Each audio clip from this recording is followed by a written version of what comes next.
Hello friends, welcome to connecting dots. ఈరోజు మనము answer writing సిరీస్లో భాగంగా ఇంకో క్వశ్చన్ చూద్దాము. ఇప్పుడు మనం చదువుకున్నాం కదా ఎన్పిటి గురించి. సో ఆ ఎన్పిటి గురించి క్వశ్చన్ రాద్దాము. సో ఎన్పిటి అంటే ఏంటి, దాని క్రెడిబిలిటీ ఛాలెంజెస్ ఏంటి, లిమిటేషన్స్ ఏంటి, సక్సెస్ ఏంటి, ఈ కాంటెక్స్లో ఈ క్వశ్చన్ తీసుకున్నాం. సో ఎన్పిటి క్వశ్చన్ చూద్దాం first. Despite near universal membership, the nuclear non-proliferation treaty faces serious credibility challenges. Critically analyze India's stance on NPT in light of its global success and limitations. So ఈ క్వశ్చన్లో first మనం చూసుకోవాల్సింది, ఇక్కడ ఒక statement ఉంది. ఏముంది?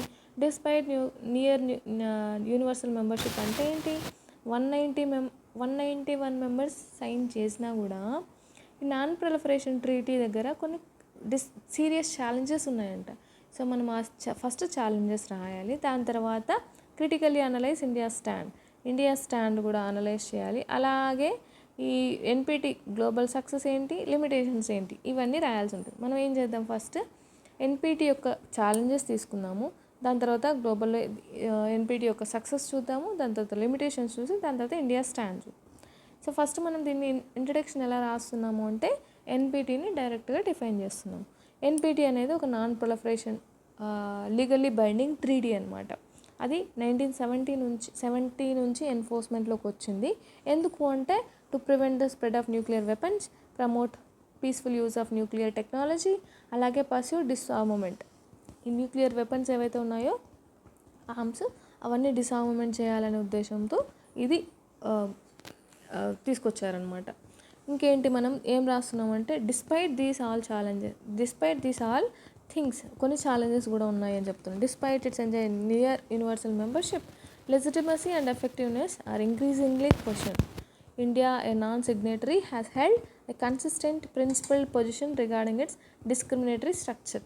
మొత్తానికి ఇండియా దీంట్లో చెప్పే ఒక ప్రాబ్లం ఏంటి అంటే ఇది డిస్క్రిమినేట్గా ఉంది, అంటే డిస్క్రిమినేట్ చేస్తుంది మమ్మల్ని.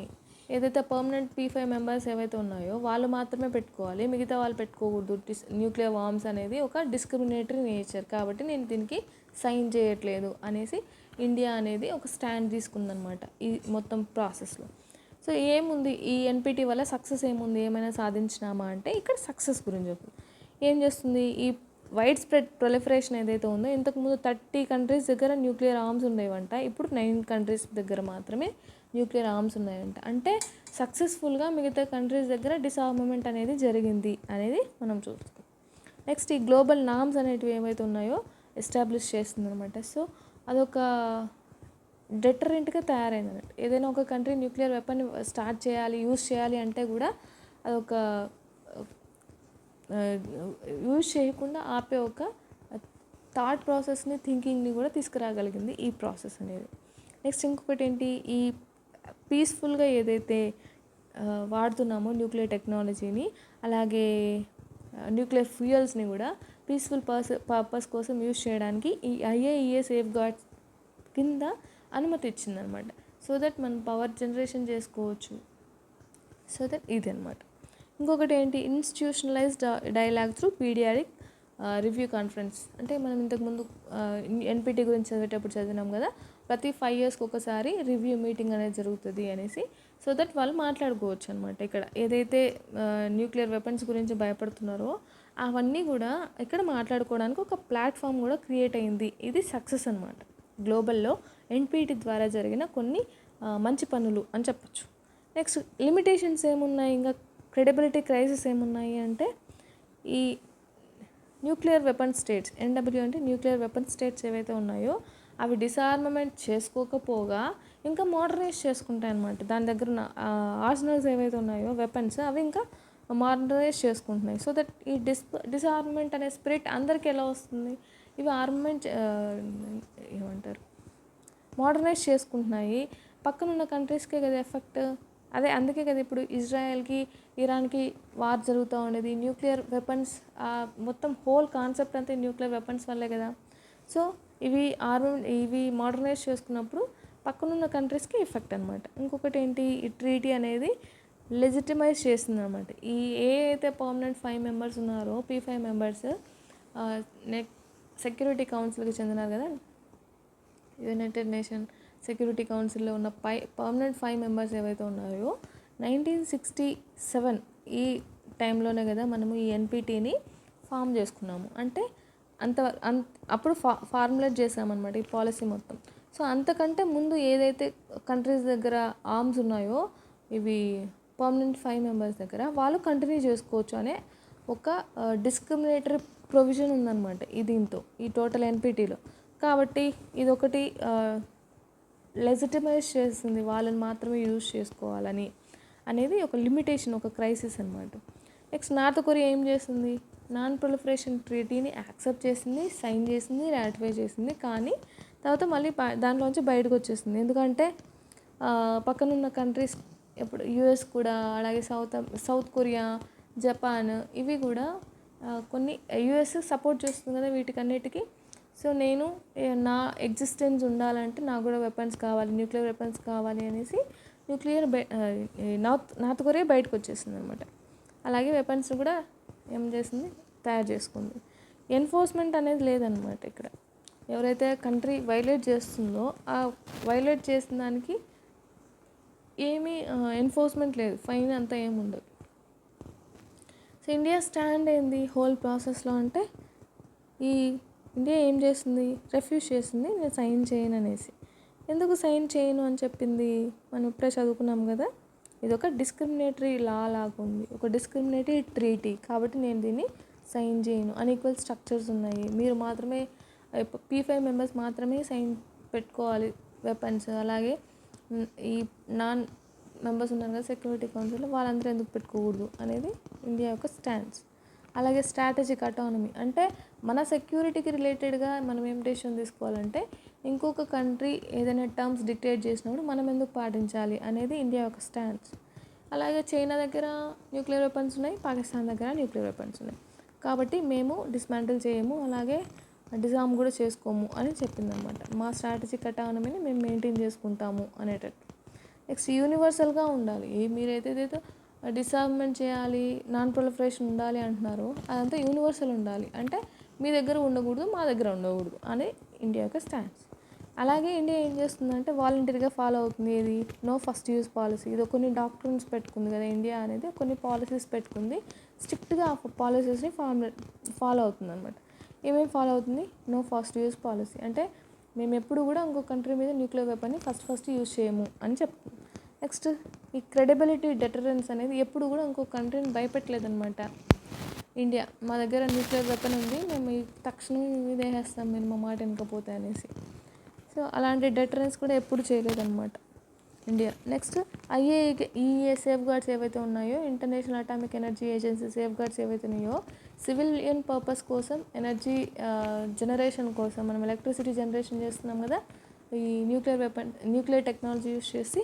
సో వాటిని IAEA సేఫ్ గార్డ్స్ కోసం ఇండియా అలో చేసిందనమాట. అంటే ప్రతి ఇయర్ IAEA కొంతమంది ప్రొఫెషనల్ వచ్చి మన ఈ పవర్ స్టేషన్స్ ఉన్నాయి కదా, న్యూక్లియర్ పవర్ స్టేషన్స్, అవన్నీ ఇన్స్పెక్ట్ చేస్తారనమాట. సో దట్ ఇండియాలో ఏదైనా ఎంరిచ్మెంట్ జరుగుతూ ఉందా, beyond the range 20% range, 60% range కంటే ఎక్కువ వెళ్తుందా లేదా అనేది చూస్తూ ఉంటారు అనమాట. ఇంకా వే ఫార్వర్డ్ ఏంటి, టోటల్ కాన్సెప్ట్లో NPT దగ్గర ఉన్న వే ఫార్వర్డ్ ఏంటి అంటే, రీఫార్మ్స్ తీసుకురావాలి. ఫస్ట్ ఆఫ్ ఆల్ ఈ డిసార్మమెంట్ అనేది ఈ న్యూక్లియర్ వెపన్ స్టేట్స్కి అలాగే నాన్ న్యూక్లియర్ వెపన్ స్టేట్స్కి కూడా సేమ్ ఉండాలి అనేసి. ఈ నాన్ సిగ్నేటరీస్ ఎవరైతే ఉన్నాయో వాళ్ళకి వీళ్ళందరూ ఒక పారలల్ ఫ్రేమ్వర్క్ కావాలి అని అడుగుతున్నారు కదా, సో అవి కూడా మనం ఇంక్లూడ్ చేయాల్సి ఉంటుంది అని ఒకటి. నెక్స్ట్ ఏం చేస్తున్నారు, ట్రస్ట్ బిల్డింగ్. ఇప్పుడు P5 మెంబర్స్ దగ్గరే ఉన్నాయి, మిగతా వాటి దగ్గర లేవు. సో వాళ్ళు ఎందుకు ఇంకొక కంట్రీ మీద దాడి చేయరని గ్యారంటీ ఏంటి, ట్రస్ట్ ఏముంది, మనకు నమ్మకం ఏముంది. సో అలాంటి ట్రస్ట్ లేదు కాబట్టి అందరూ ఇప్పుడు డెవలప్ చేసుకోవాలని ఆలోచిస్తూ ఉన్నారు అనమాట. సో అలాంటి ట్రస్ట్ అనేది బిల్డ్ చేయాలి అని చెప్తున్నాం. అలాగే ఈ డిసార్మ్మెంట్ ఏవైతే కంట్రీస్ ఉన్నాయో అవి కూడా ఒక టైం బౌండ్ మేనర్లో, అంటే ఇప్పుడు డిసార్మ్మెంట్ ఈ పర్మనెంట్ 5 మెంబర్స్ కూడా డిసార్మ్మెంట్ చేసుకోవాలనుకుంటున్నాం కదా, వాటికి కూడా ఒక టైం లిమిట్ అనేది ఇవ్వాలి. ఇంకా 10 ఇయర్సా 20 ఇయర్సా, ఈ టైం లిమిట్లోపు మీ దగ్గర న్యూక్లియర్ వెపన్స్ అన్ని మీరు డిసార్మమెంట్ చేసుకోవాలి అనేది మనము అడుగుతున్నాం అనమాట. అలాంటి ఒక ట్రీటీ కావాలి అనేసి. అలాగే ఈక్విటబుల్ యాక్సెస్ ఉండాలి ఈ nuclear energy. Civil nuclear technology అనేది 2008 కంటే ముందు రష్యా ముందుకు వచ్చినా కూడా US అనేది రష్యాను కూడా బెదిరించిందనమాట. నువ్వు ఇండియాకి న్యూక్లియర్ టెక్నాలజీ ఇచ్చినావంటే సివిలియన్ పర్పస్కి అయినా కూడా నీ దగ్గర శాంక్షన్ చేస్తాను నీ మీద అనేసి. సో ఇండియా ఏమంటారు యూఎస్ఏ ఇవ్వలేదు, యూఎస్ఏ ఇవ్వలేదు, అలాగే రష్యాని కూడా ఇవ్వలేదు. సో ఇప్పుడు అందుకు మనం ప్రిపేర్ చేసుకున్నాం. ఇప్పుడు 3 స్టేజ్ న్యూక్లియర్ మీరు చదివి ఉంటే కనుక పాలసీలో 3 స్టేజ్ మనకు ఎన్రిచ్మెంట్ చేసుకుంటున్నాం కదా. సో అవన్నీ మనం నెక్స్ట్ క్లాస్లో చూద్దాం. సో ఆ ప్రాసెస్ అంతా స్లో ప్రాసెస్, మనమే డెవలప్ చేసుకుంటూ వస్తున్నాం. ఎందుకంటే మన దగ్గర రెడీమేడ్ టెక్నాలజీ లేదు కాబట్టి, మనం ఎన్పిటిని సైడ్ చేయలేదు కాబట్టి ఎనర్జీ గ్రూప్లో మనం వెళ్ళడానికి లేదు. ఎనర్జీ గ్రూప్లో వెళ్తే కనుక టెక్నాలజీ అలాగే ఫ్యూయల్ కూడా ఈజీగా దొరుకుతుంది అనమాట. సో మనం ఆ గ్రూప్లో లేం కాబట్టి ఎనర్జీలో ఇప్పుడు మనకి ఫ్యూయల్ కానీ టెక్నాలజీ కానీ దొరకడం కష్టం అవుతుంది అనమాట. సో అది ఈక్విటబుల్ యాక్సెస్ ఉండాలి టెక్నాలజీకి కూడా అలాగే ఫ్యూయల్కి కూడా అనేది చెప్తున్నాం వే ఫార్వర్డ్లో. అలాగే ఇండియా ఏం చేస్తుంది, ఒక బ్రిడ్జ్ లాగా యాక్ట్ చేస్తుందంట న్యూక్లియర్ వెపన్ స్టేట్స్కి, న్యూక్లియర్ నాన్ వెపన్ స్టేట్స్కి ఒక బ్రిడ్జ్ లాగా యాక్ట్ చేయాలని చెప్తాం. నెక్స్ట్ కంక్లూజన్ ఏం రాస్తున్నాము, India stand and NPT reflects its principle opposition to nuclear inequality while demonstrating responsible nuclear behaviour. Nuclear ఇన్ఈక్వాలిటీకి అపోజిషన్గా ఉన్నా కూడా ఒక రెస్పాన్సిబుల్ న్యూక్లియర్ పవర్గా ఉంది అని చెప్తున్నాం అనమాట. A strengthened, inclusive, reformed global non-proliferation regime is essential to achieve treaty's original vision of nuclear weapon free world. మనం ఎందుకు ఈ ట్రీటీని ఫస్ట్ ఆఫ్ ఆల్ తీసుకొచ్చినాము అంటే న్యూక్లియర్ వెపన్స్ అనేటివి వరల్డ్లో ఉండకూడదు అనేసి. ఆ ట్రీటీ యొక్క ఎయిమ్ ఏదైతే ఉందో అది మనం పాటించడానికి, అది మనం రీచ్ అవ్వాలి అంటే ఈ నాన్ ప్రొలిఫరేషన్ ట్రీటీ అనేది స్ట్రెంథెన్డ్ అవ్వాలి, అలాగే ఇంక్లూజివ్ అవ్వాలి, రిఫార్మ్స్ కూడా తీసుకురావాలి. అప్పుడే దాని యొక్క లక్ష్యాన్ని అది చేరుకోగలుగుతుంది అని మనం ఇక్కడ చెప్తున్నాము. So this is it for today. Thank you for watching. Stay focused and stay connected. If you want the model answer, I'll post it in a Telegram channel. Thank you for watching.